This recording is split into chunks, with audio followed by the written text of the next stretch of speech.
In this guide, I'm going to show you guys how to play multiplayer in Block Crazy Robo World with friends. Let's get started. First, make sure all players are connected to the same Wi-Fi network. If you don't have access to a Wi-Fi router, one player can turn on their mobile hotspot and everyone else should connect to that hotspot. Once all devices are on the same network, open Block Crazy Robo Worldcraft on the device that will host the game. Tap play, then select Create New. Then click on the option Create New World. On the left-hand settings panel, tap Multiplayer, then make sure both Multiplayer Game and Visible to Alien players are turned on. After that, tap Create, then proceed to generate the world. Now on the second device, open Block Crazy Robo World and tap Play from the main menu. At the top of the screen, switch to Friends tab. Under Lane Games, you should see the host player's world listed.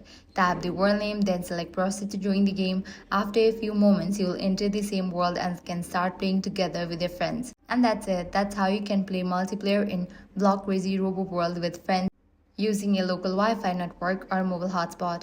And that's it. If this guide helped you out, do not forget to like, share, and subscribe.